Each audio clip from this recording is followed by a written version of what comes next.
रौनक का room number क्या है? रौनक रूम नंबर 31 में रहता है, आगे से राइट, तीसरा रूम।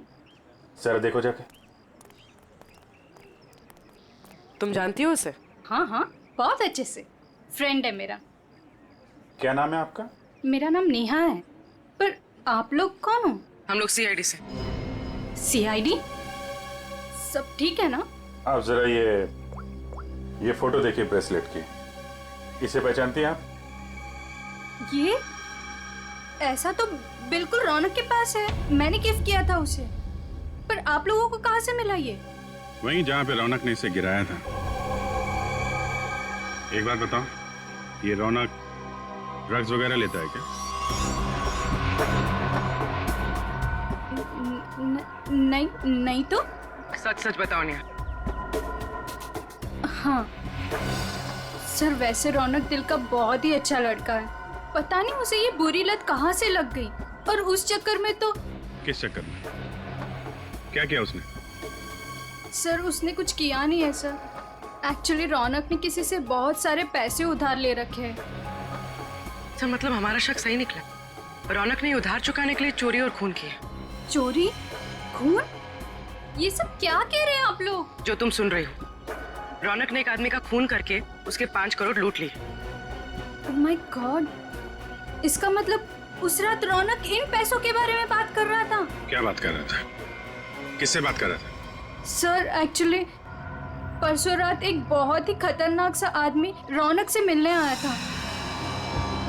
प्लीज देखो, प्लीज मुझे अभी माल दे दो प्लीज। अगर 24 घंटे के अंदर मुझे मेरे पैसे नहीं मिले तो तू सीधा ऊपर जाएगा। देखो तुम परेशान क्यों हो रहे हो? मैंने कहा ना तुम्हारे पैसे दे दूंगा, लेकिन अभी के लिए माल दे दो प्लीज। और उसने रौनक को 24 घंटे की मोहलत दी थी पैसे चुकाने के लिए। रौनक ने मुझसे कहा कि उसके पास एक फुल प्रूफ प्लान है। पर जब कल रात वो हॉस्टल लौटा तो मिट्टी से पूरा लथपथ था और पता नहीं डरा डरा सा लग रहा था। तो रौनक ने ये सारा कुछ ड्रग्स के लिए किया है। सर ये वार्डन राजेश जी, इनका कहना है कि किशोर जी थोड़ी देर पहले यहाँ पे आए थे। अपने पोते रौनक को यहाँ से अपने साथ लेकर चले गए। निखिल, तेरा फोन लगाओ किशोर जी को। क्या बताया? क्यों लेके चले गए? हाँ साहब, पता नहीं क्या बात हुई, किशोर जी बहुत जल्दी में लग रहे थे। सर किशोर जी का फोन नॉट रीचेबल है।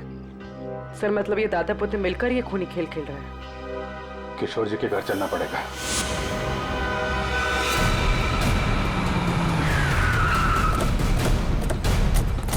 गाड़ी है किशोर जी की, दोनों अंदर ही होंगे। सर यहाँ से भी भागने की तैयारी कर रहे होंगे। दरवाजा खुला है, सावधान रहना।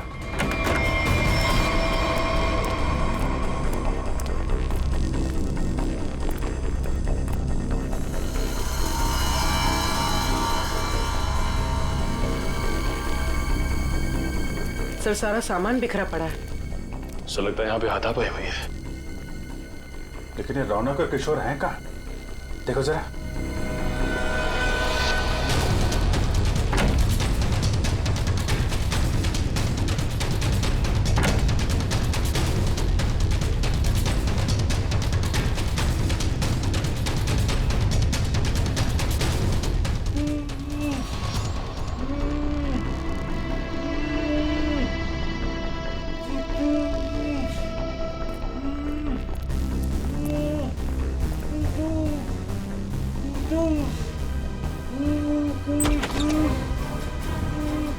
अरे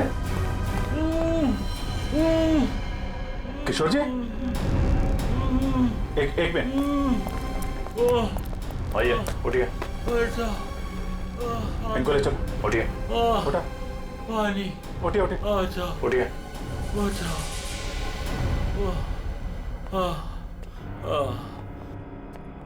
पानी दो इनको। Yes sir. पानी। बैठिए।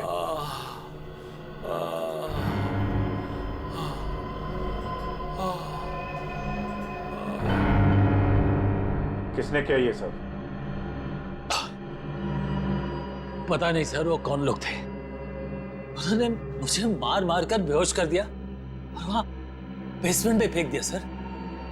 आपका पोता रौनक कहाँ है जिसने वीरेंद्र का खून किया है? सर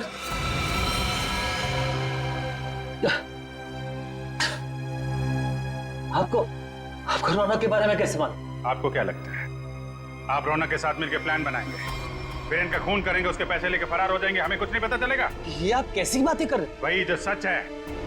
नहीं सर, रौनक ने किसी का खून नहीं किया, वीरेंद्र का खून किसी और ने किया है सर। आपने हमें नहीं बताया किशोर जी, लेकिन हमें पता चल चुका है वीरेन की कार में जो ब्रेसलेट मिला था वो रौनक का है। रौनक ने खून किया है, वो खूनी है। नहीं सर, रौनक ने खून नहीं किया सर, वीरेंद्र का खूनी कोई और है। अच्छा, आपको ये कैसे पता? आप तो वीरेन के मरने से पहले ही बेहोश हो गए थे ना?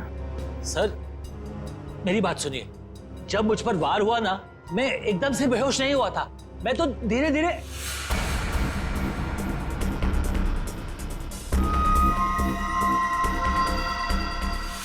गन वीरेंद्र के पास गिर गई और रौनक को पैसे लेकर भाग गया। झूठ पे झूठ बोल रहे हैं आप किशोर जी। गन हमें वीरेन की बॉडी के पास नहीं, वहां से काफी दूर मिली थी। और जब आपको पता चल गया कि रौनक पकड़ा जा सकता है तो आप हॉस्टल से उसे ले आए और कहीं छुपा दिया? नहीं सर, मैं झूठ नहीं बोल रहा हूँ, मैं रौनक को हॉस्टल से इसलिए लाया ताकि मैं उसे जल्द से जल्द विदेश भेज दूं। उसकी जान खतरे में थी सर। मानना पड़ेगा सर किशोर जी को, क्या कहानी लिखते हैं, फिर से नई कहानी गढ़ डाली है ना? सर मैं कोई कहानी नहीं गढ़ रहा हूँ, ये सच बात है। जिन लोगों ने मुझे मार मार कर बेसमेंट में फेंक दिया बेहोश करके, वही लोग मेरे पोते को अगवा करके लेके गए थे। मुझे लगता है सर वीरेंद्र का खून भी उन्होंने ही किया है। हाँ सर, सच्ची। लेकिन वीरेन का खून उसी गन से हुआ है जो हमें क्राइम सीन पे मिली है, समझे आप? एक मिनट, ये कह रहे हैं कि गन वीरेन की बॉडी के पास थी। हाँ, जबकि गन हमें वीरेन की बॉडी से दूर मिली है। तो कहीं ऐसा तो नहीं कि इनके बेहोश होने के बाद कोई वहां पर आया और उसने वीरेन का खून किया और गन वहां छोड़ के चला गया? लेकिन सर ऐसा कौन करेगा? वही जो रौनक को झूठे खून के मामले में फंसाना चाहता है। सर उसी हादसे के बाद रौनक को धमकी वाले फोन आने लगे। किस बात की धमकी? वो पैसों के, 5 करोड़ के। पैसे कहाँ हैं? पैसे? सर वो रौनक मुझे पैसे के बारे में बता ही रहा था।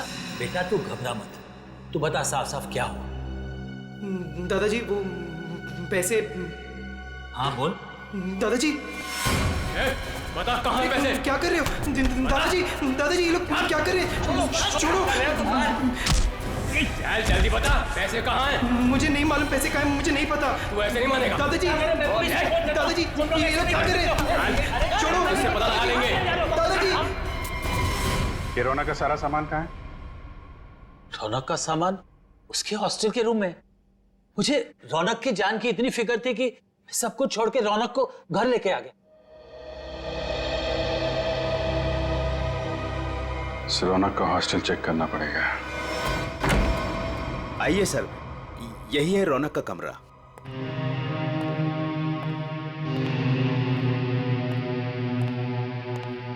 चेक करो पूरा कमरा। सर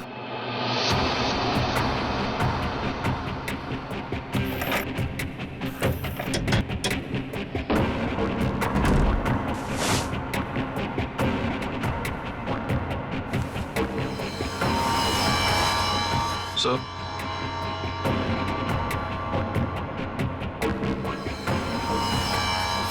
सर ये रौनक के कपड़ों पे, जूतों पे मिट्टी, इसके बारे में कुछ जानते हैं आप लोग? हाँ सर, कल उसने यही कपड़े पहने थे। मैंने उससे पूछा भी था, उसने बताया कि वो कहीं गिर गया था। बस के टिकट से जनकनगर? ये बस स्टॉप तो वहीं पे है, जंगल के पास, जहाँ पे वीरेन का खून हुआ था। कहीं सारे पैसे उसने उस जंगल में तो नहीं छुपा दिया?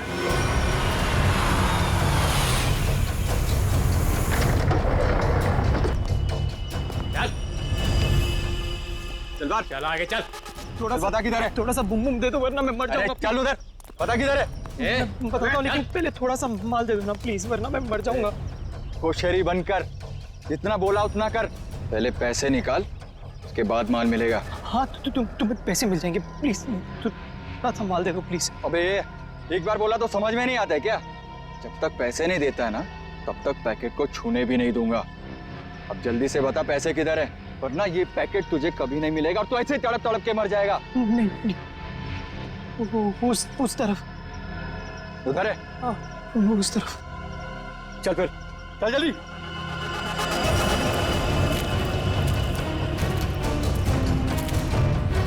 कहीं हमें बेवकूफ तो नहीं बना रहा है तू? सीधा ये यहाँ से सीधा? थोड़ा थोड़ा माल। कहाँ से? एक मिनट। कब किधर है? मैं वो यहाँ से सीधा ही है, सीधा है। चल। सीधा तो थोड़ा दे दो ना प्लीज, प्लीज तो थोड़ा दे दो वरना मर जाऊंगा मैं। और कहाँ जाना है? बता जल्दी। वो रहा निशान। बेवकूफ तो नहीं बना रहा हम लोग को? नहीं, ये खड्डा है। चल। ये खड्डा है, यहाँ पे मैंने बैग दफना है। प्लीज मुझे थोड़ा सा माल बंद कर, पहले बैग निकाल। थोड़ा सा माल दे दो ना, यहाँ तक तो ले। बेवकूफ समझ के रखा है क्या? पहले पैसे निकाल, बाद में माल मिलेगा। चल जल्दी कर। ठीक है। चल निकाल। तो मैं जल्दी कर। चल जल्दी कर। थोड़ा बैग निकाल।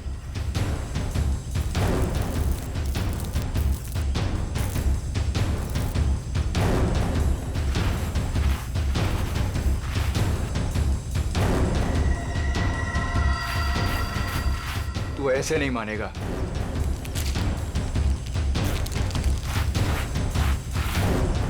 देख, जितना टाइम लगाएगा ना उतना ही माल गिरता जाएगा जमीन पर।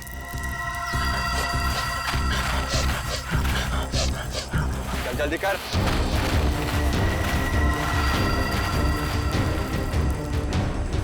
खत्म हो रहा है, जल्दी कर। चल, फेंक दूंगा सारा।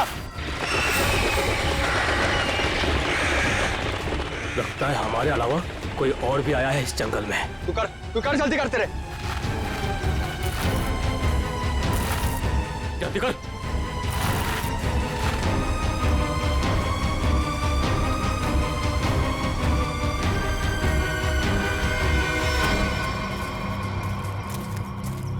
पूरा जंगल झाड़ मारते हैं।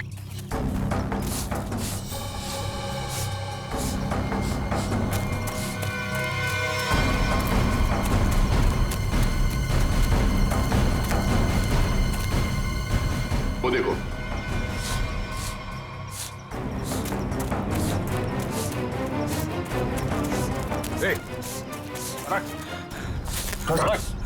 रौनक, अरे रौनक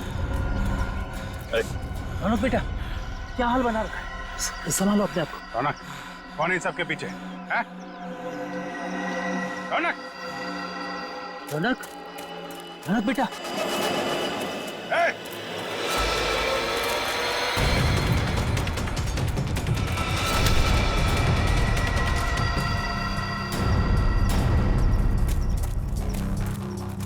कौन है तू? हैं? क्यों कर रहा है ये सब? ओए, उड़ दो उसे, वरना मैं इन दोनों को मार दूंगा। इन दोनों में से किसी को खरोच भी आई ना, तेरा ये आदमी तो गया। ठीक है, मार देना उसे। मेरे पास और भी लोग हैं।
घूंघट निकाल, चल।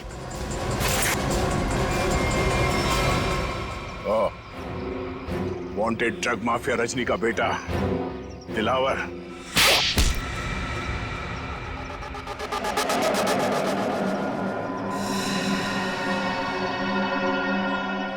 क्यों किया तूने ये सब? बता दो, मुझे पता चल गया था कि वीरेंद्र अपनी पुश्तैनी हवेली बेचने वाला है सर। तभी मैंने पैसे लूटने की प्लानिंग कर ली थी सर। इसीलिए सर मैं रीना को घर में उल्लू बनाता रहा सर, उसका भाई बनकर। और वीरेंद्र के पीछे मैंने अपने लोग लगा लिए थे, वो मुझे पल पल की जानकारी दे रहे थे सर। तो तुम्हें पता चल गया था कि वीरेंद्र पैसे लेके जा रहा है?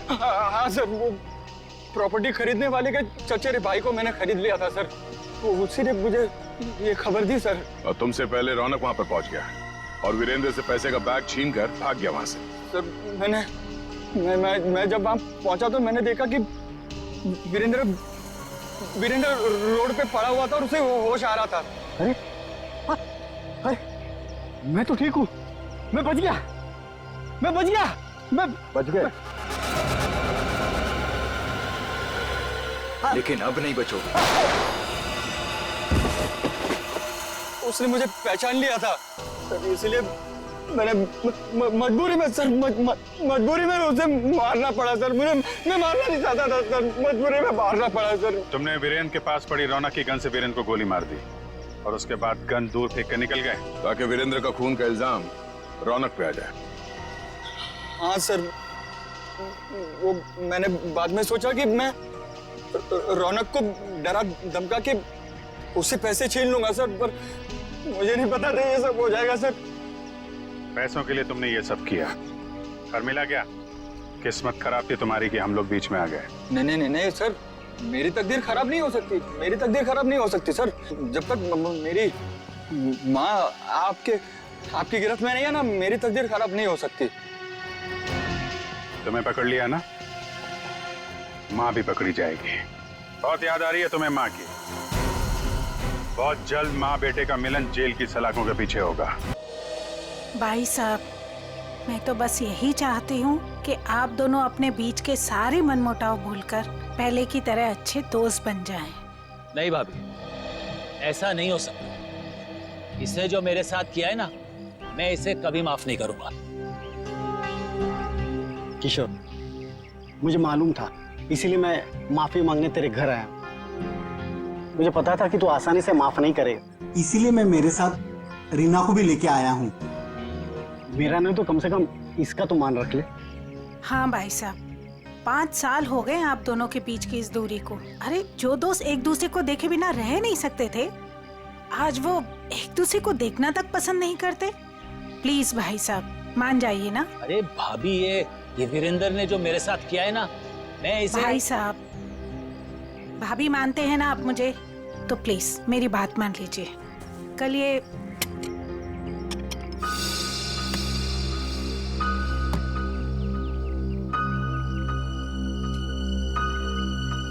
ठीक है, तो अंदर जाओ, हम लोग कुछ बातें कर रहे हैं। जी सर। हाँ भाभी, आप क्या कह रही थी? मैं कह रही थी भाई साहब, हमने अपने गांव की पुश्तैनी हवेली बेच दी है और कल ये ना पैसे लेने गांव जा रहे थे, तो मैं चाहती थी कि आप भी इनके साथ जाएं। किशोर, 5 करोड़ रुपए लेके आने हैं सिलवासा से। अगर तुम साथ में रहोगे तो हिम्मत रहेगी। क्यों भाई, रीना भाभी तुम्हारे साथ नहीं जा रही है? नहीं भाई साहब, मैं बिल्कुल नहीं जाऊंगी। आप दोनों जाएंगे एक दूसरे के साथ, और रास्ते में जितने गिले शिकवे भी है ना, प्लीज दूर कर लीजिएगा, ताकि आप दोनों जब वापस आए तो मुझे पहले की तरह दोस्ती मिले। ठीक है भाभी, आप कह रही है ना, तो मैं मान रहा हूँ, वरना इसे तो मैं जिंदगी भर माफ नहीं करने वाला था। मैं मानता हूँ कि मैंने कुछ गलती की थी, लेकिन तू इतना कठोर निकलेगा ये मैंने सपने में भी नहीं सोचा था। अरे छोड़ यार, चल चाय पी। भाभी चाय पीजिए। नमस्ते दीदी। नमस्ते जीजा जी। नमस्ते। खुश रहो। भाई साहब, ये करण है, मेरा मुंह बोला भाई है। तो मुंह बोला, लेकिन सगे से भी बढ़कर है। टाइम के बहुत पंक्चुअल हो यार, टाइम पे आ गया। वो भी अपना सारा जरूरी काम छोड़कर सिर्फ दीदी को शॉपिंग कराने के लिए। अच्छा भाई दो करण, ये मेरा जिगरी दोस्त किशोर। नमस्ते सर। नमस्ते बेटा, बैठो। Thank you uncle. ओ, थोड़ा जरूरी फोन है, आप लोग बात कीजिए, मैं अभी आता हूँ। या हेलो। कल ये करण भी जाएगा हमारे साथ? नहीं नहीं, उसे इस बारे में कुछ नहीं पता। अच्छा किशोर, मुझे तुमसे ज्यादा किसी पे भरोसा नहीं है।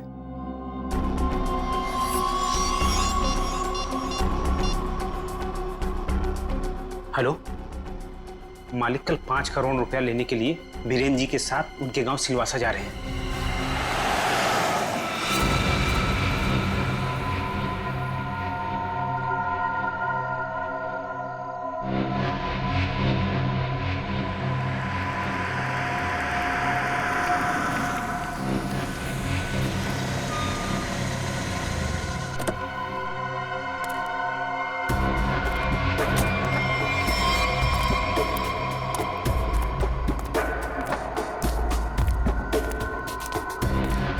अच्छा अच्छा, वो तुम आगे माल माल माल लाए हो? पहले मेरे पुराने पैसे दे दे, उसके बाद ही तुझे माल मिलेगा। बाद में नहीं, प्लीज देखो, प्लीज मुझे अभी माल दे दो।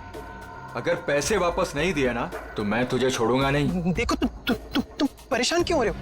मैंने कहा ना तुम्हारे पैसे दे दूंगा, लेकिन अभी के लिए माल दे दो प्लीज। ओए, परेशान मैं नहीं, तेरे घर वाले होंगे।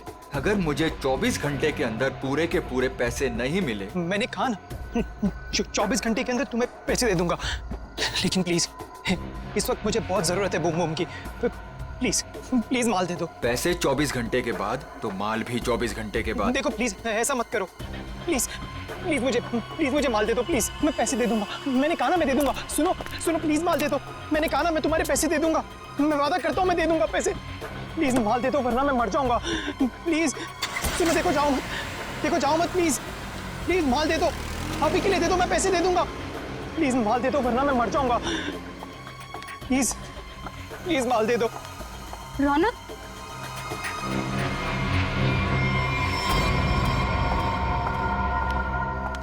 ये क्या हालत बना रखी है तुमने? ये सब छोड़ क्यों नहीं देते हो रौनक? तुम यहाँ क्या कर रही हो? तुम्हें कहा था ना मैंने यहाँ नहीं आने के लिए, फिर यहाँ क्यों आई? मुझे पता है रौनक, दोपहर से तुम्हारी तबीयत ठीक नहीं थी, इसलिए तुम्हें देखने के लिए तुम्हारे रूम पे भी गई थी, पर वहां पे ताला लगा हुआ था। तब मुझे पता चला कि तुम कहाँ मिलोगे। सुना ना, थोड़ा कर्जा हो गया मुझ पर। थोड़ा नहीं रौनक, मुझे पता है कि तुमने काफी पैसे उधार ले रखे। रौनक, अगर तुमने उनके पैसे नहीं लौटाया ना तो देखो घबराओ मत, कुछ नहीं होगा मुझे नेहा। तुम्हें पता है ना कितने खतरनाक लोग हैं वो। अगर तुमने उनके पैसे वक्त पे नहीं लौटाए ना रौनक, पता नहीं वो लोग क्या कर देंगे। मैंने कहा ना मुझे कुछ नहीं होगा। इस बार एक बड़ा प्लान है मेरे पास, एक फुल प्रूफ प्लान, जिससे उन्हें उनके पैसे भी मिल जाएंगे और मेरा ये हाथ कांपना भी बंद हो जाएगा। मुझे कुछ नहीं पता रौनक, मुझे तुम्हारी बहुत फिक्र हो रही है। देखो तुम घबराओ मत, मुझे कुछ नहीं होगा। बस मुझे कहीं से भी माल लाके दे दो, मुझे बम लाके दे दो, वरना मैं मर जाऊंगा। मैं सच में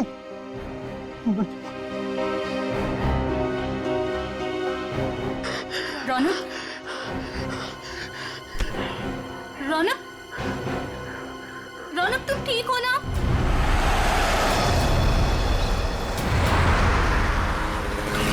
किशोर, तूने मुझे माफ तो कर दिया ना भाई? यार तू भी कमाल का आदमी है, 50 बार मेरे से बोल चुका है, थकता नहीं है क्या? क्या है किशोर कि जब तू नाराज हो गया था ना और मिलना जुलना छोड़ दिया था ना, तब मुझे एहसास हुआ कि दोस्ती की क्या कीमत होती है। और किशोर, अब ये दोस्ती मैं खोना नहीं चाहता हूँ। एक बात बताऊं, एक रास्ता है ये दोस्ती को और मजबूत बनाने का। कौन सा? ये जो 5 करोड़ रुपए है ना, ये मैं ले लेता हूँ। क्या? अरे तू नहीं देगा तो भी मैं ले लूंगा, जबरदस्ती। किशोर, ये पैसे देकर तेरी नीयत बदल गई? अरे ये कौन पड़ा है रास्ते में? लगता है कोई घायल पड़ा हुआ है। अरे हाँ यार, मैं रोकता हूँ। देखो एक काम करो, ये पैसे संभालो, मैं देखता हूँ उसको। जी। लगता है कोई गाड़ी मारकर चली गई उसको। अरे क्या हुआ? सुनो, क्या हुआ? अरे भाई साहब, होश में आओ।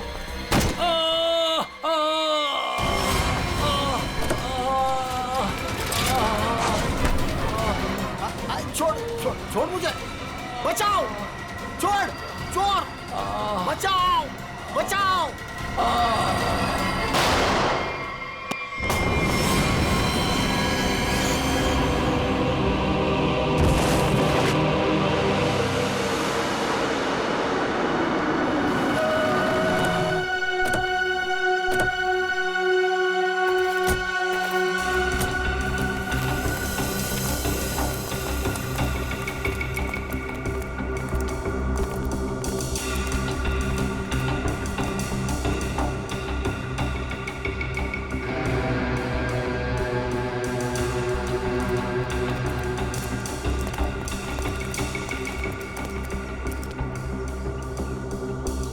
साळुंखे, देख जरा जिंदा है क्या?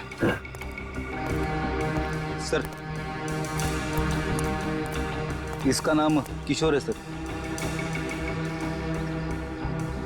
गहरी चोट लगी, इसमें बेहोश हो गई, तुरंत हॉस्पिटल भिजवाना पड़ेगा। फ्रेडी, मैं एम्बुलेंस को फोन करता हूँ सर। हाँ जल्दी।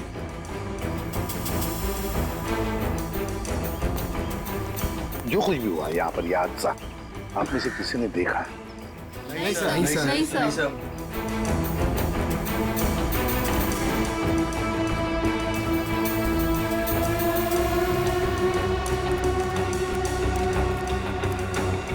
बॉस, पॉइंट ब्लैंक रेंज से गोली मारी गई है। गन पाउडर लगा हुआ अभी भी घाव पर। हाँ, ये देख सर, उनके खरोच के निशान है हाथ पर। लगता है खूनी के साथ हाथापाई हुई है। सर पे भी चोट लगी है, लगता है इनका सर किसी चीज से टकराया है।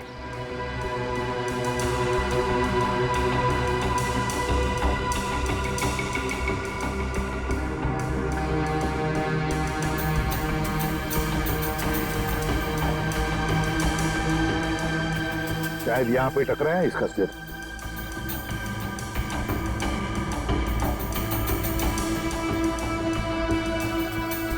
सर, गाड़ी के अंदर से हाँ, इन नोटों की गड्डी मिली है और ये टूटा हुआ है। लगता है ब्रीफकेस का टुकड़ा। सचिन, ब्रीफकेस का ही टुकड़ा है। ब्रीफकेस का टुकड़ा और ये सब गाड़ी के अंदर मिला तो जरूर गाड़ी के अंदर ब्रीफकेस होनी चाहिए सचिन। हो सकता है उस ब्रीफकेस के अंदर पैसे भी हो और शायद उसी लिए ये सब हुआ होगा। देखते हैं, पता चल जाएगा। वो क्या है? मैंने किशोर जी को अस्पताल भिजवा दिया है। ठीक है।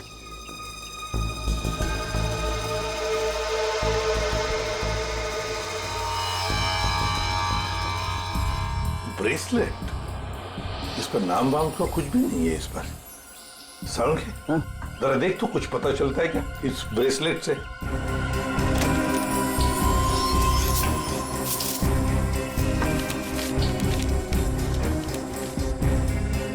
सर, हाँ, ये गाड़ी किसी वीरेन नाम के आदमी की है। लगता है सचिन वो किशोर है तो फिर यही वीरेंद्र है।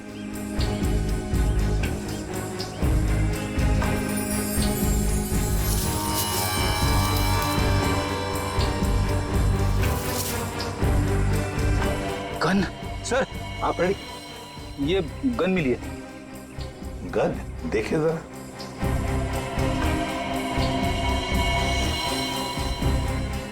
दे दो तरीका को।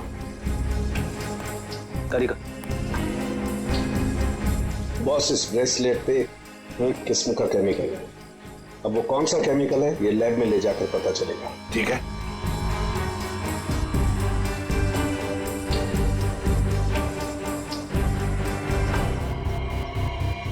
सर, इस गन पे खून लगा हुआ है। लगता है इसी गन के बट से किशोर जी पर वार किया गया था।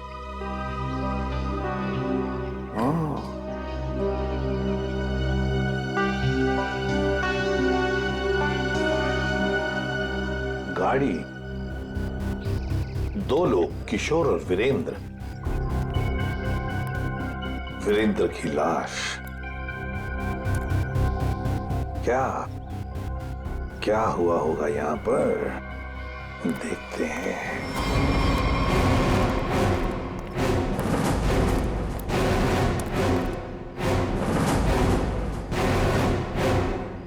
किसी न किसी वजह से गाड़ी यहां पर रुकी।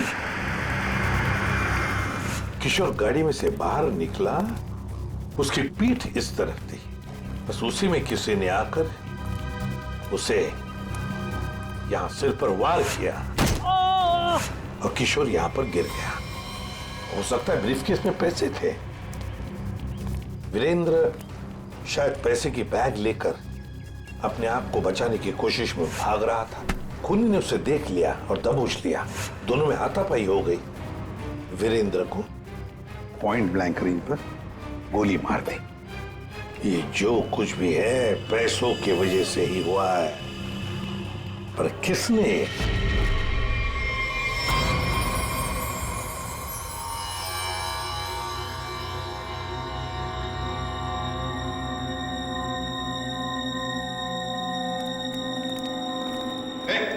क्या कर रहा था उनके?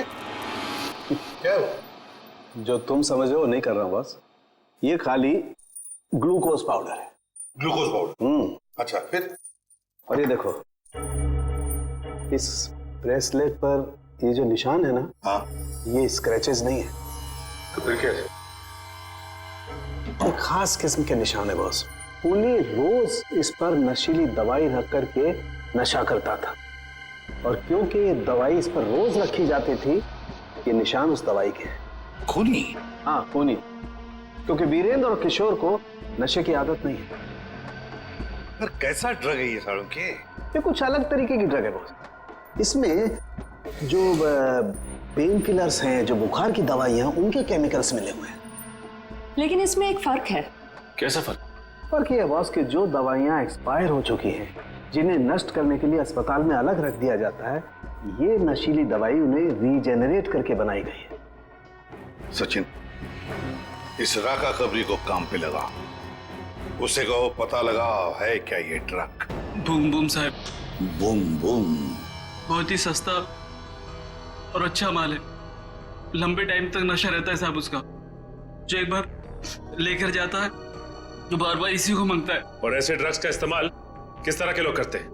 टेंशन तो दुनिया में सभी को है, तो हर तरह के लोग इसे इस्तेमाल करते हैं। लेकिन साहब, सस्ता होने की वजह से एक कॉलेज के लड़के लोग इसको बहुत ज्यादा इस्तेमाल करते हैं।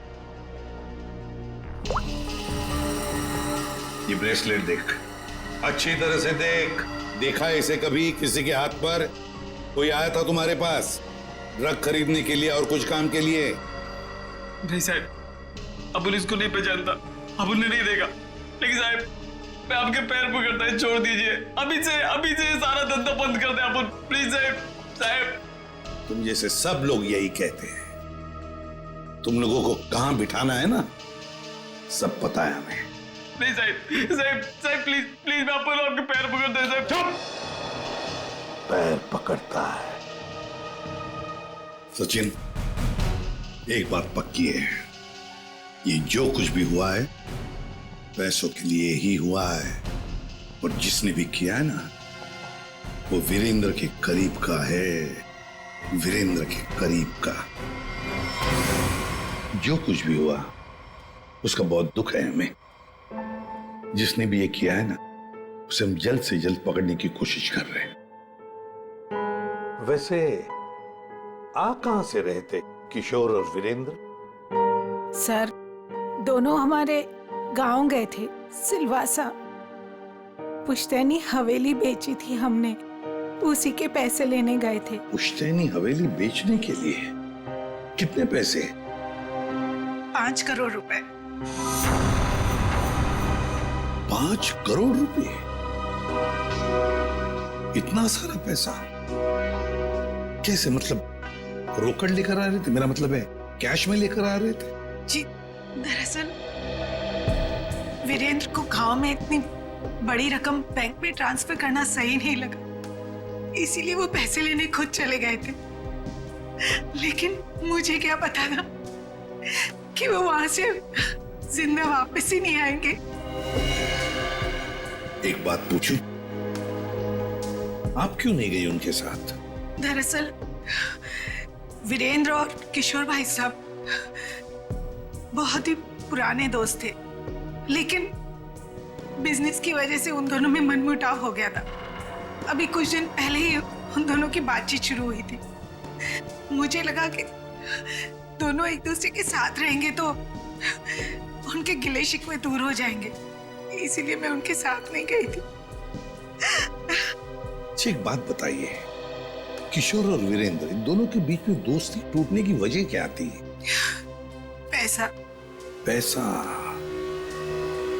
दरअसल दोनों दोस्तों ने मिलकर एक कंपनी खोली थी, लेकिन वीरेंद्र ने अपने निजी काम की वजह से बाहर से कंपनी के नाम से पैसा उधार ले लिया था। अच्छा। और टाइम पर पैसा ना चुकाने की वजह से कंपनी का नाम खराब होने लगा था। और जब ये बात किशोर भाई साहब को पता चली तो उन्हें बहुत ही गुस्सा आया और दोनों में कहा-सुनी हो गई। आपको ऐसे नहीं लगता कि शायद किशोर का हाथ हो इसमें? आइए साहब, आइए। मालिक इस कमरे में। ठीक है, थैंक यू। किशोर जी। अरे आप लोग? संभालिए। कैसी तबीयत है आपकी अब? ठीक है, पहले से तो बेहतर हूं। एक्चुअली जो हादसा आप लोगों के साथ हुआ है उसके बारे में हमें थोड़ी पूछताछ करनी थी। हाँ बोलिए ना। जिस कार में आप और वीरेंद्र आ रहे थे उसमें हमें एक ब्रेसलेट मिला है, ये उसकी फोटो है। आप इसको पहचानते हैं?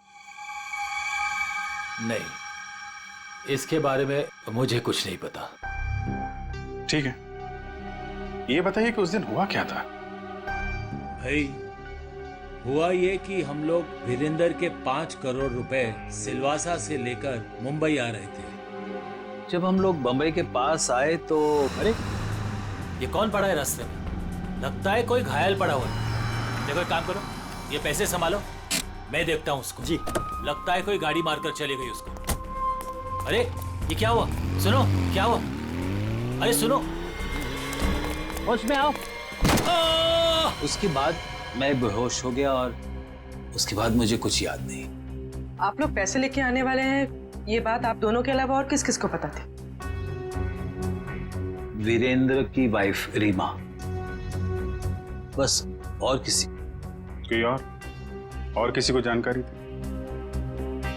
याद कीजिए, जब आप लोग बात कर रहे हो तो शायद उस समय कोई आया गया हो। बीच में मेरा नौकर गनू चाय लेकर आया था।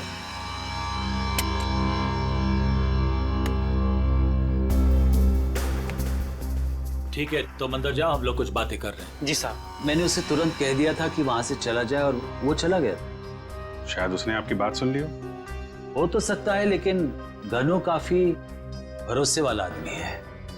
वो मेरे यहाँ कम से कम 4 साल से काम कर रहा है। देखिए किशोर जी, 5 करोड़ की बात सुन के अच्छों की नीयत बिगड़ सकती है। नहीं तो एक साहब, आप लोगों के लिए चाय लाया। Thank you very much. हम लोग ड्यूटी के समय कुछ खाते पीते नहीं हैं। वैसे मेहमानों का काफी ख्याल रखते हो तुम। साहब, जब यही काम करना है तो ईमानदारी से करें। वैसे ये घड़ी भी बहुत अच्छी पहनी है तुमने। जी साहब। मालिक, बाजार से कुछ सामान लाना है, लेके आऊं? हाँ जाओ, लेकिन जल्दी आ जाना। ठीक है।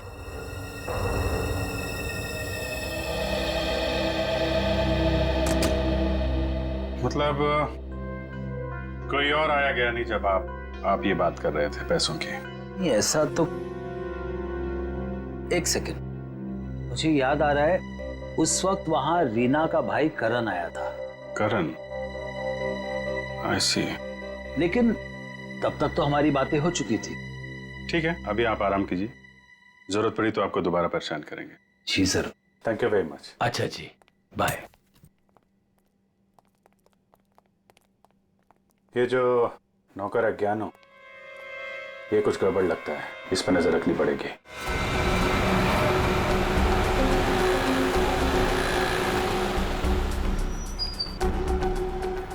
भाई साहब मोबाइल दिखाना। बोलिए सर। अच्छा हो महंगा हो। ये कितने का है? ये आ गया 45,000 का। अच्छा अच्छा, ठीक है ठीक है।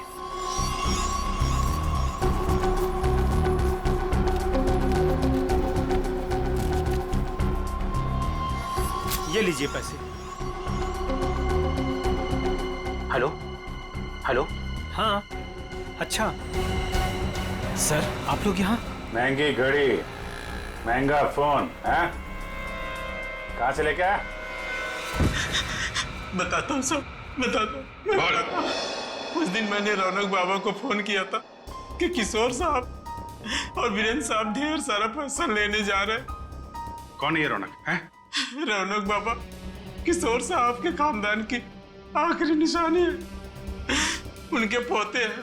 लेकिन घर पे तो दिखाई नहीं दिया ये रौनक, और ना ही किशोर जी ने उसका जिक्र किया। वो हॉस्टल में रहते, वो घर ज्यादा नहीं आते। तुमने ये पैसे वाली बात रौनक को क्यों बताई? रौनक बाबा को पैसे की जरूरत रहती थी, किशोर साहब उतने पैसे नहीं देते थे उनको, और वो जब घर आते थे तो वो उनके लॉकर से पैसे चुराते थे और मैं उनकी मदद करता था और वो मुझे आधे पैसे देते थे। एक बच्चे को सुधारने के बजाय तो उसे बिगाड़ रहा था। जैसे ही उस दिन मैंने पैसे की बात सुनी, मैंने रौनक बाबा को फोन कर दिया। मुझे लगा कि रौनक पैसों की चोरी करेगा और तुझे भी आधा देगा। क्यों? वैसे रौनक इतने सारे पैसों का करता क्या था? मैंने उनसे कभी पूछा नहीं। ये देख, ये देख, ये ब्रेसलेट रौनक का है? नहीं साहब, मुझे नहीं पता। वैसे बहुत दिन से वो घर नहीं आ रहे और मैंने उनके हाथ में देखा नहीं कभी। रौनक ने तुझे फोन करके बताया इस चोरी के बारे में? साहब, मैं 2 दिन से उनको फोन करने की कोशिश कर रहा हूँ, उनका फोन लग नहीं रहा। सर वो ना, रौनक का ही हाथ लगता है इस खून और चोरी में। कहाँ है रौनक का हॉस्टल? बता।